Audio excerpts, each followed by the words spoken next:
আর কিছুটা যোগ কর। বেশ ভালো। সবাই দেখো একটা ঘোলাটে টার্বিড টাইপের জিনিসটা হয়ে যাচ্ছে। যদি আমরা দেখতে পাই একদম পুরো ঘোলাটে বা টার্বিড টাইপের হয়ে গেল।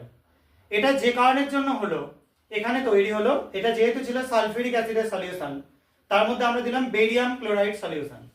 এটা দেওয়ার জন্য বেরিয়াম সালফেট BaSO4 তৈরি হলো। তাহলে এখান থেকে তোমরা কনফার্ম হয়ে যাবে এটায় ক্যাটায়ন আছে H3O+, অ্যানায়ন আছে SO4 2-, অর্থাৎ এই অ্যাসিডটা হচ্ছে H2SO4। মিটে গেল। এবার আরো একটা স্যাম্পল যেটা তার মধ্যে আমরা অ্যাড করে দেবো কিছুটা লেডের সল্ট।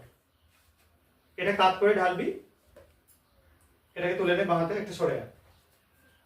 যোগ কর, আস্তে আস্তে ঢাল, কোনো অসুবিধা নেই।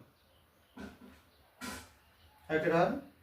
বেশ, দেখো এটা আরো ডেনসিভ সাদা মিল্কি হোয়াইট তৈরি হচ্ছে। এটা লেড সালফেট তৈরি হয়ে গেছে, ঠিক আছে, লেড ক্লোরাইড PbCl2 তৈরি হয়ে গেছে, যার জন্য এরকম মিল্কি হোয়াইট কালারেশনটা তোমরা দেখতে পাচ্ছ। তার মানে এখানে অ্যানায়ন হিসাবে কি রয়েছে Cl-, আর ক্যাটায়ন হিসাবে কি আছে H3O+।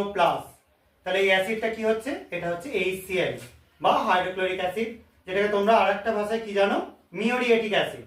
আর এই যে সালফিউরিক অ্যাসিড, দেখো দুটোর জন্য কিন্তু কালার একরকম হলো না, দুটো হোয়াইটের মধ্যে কিন্তু পার্থক্য আছে, তোমরা দেখেই পাশাপাশি নিয়ে বুঝতে পারো।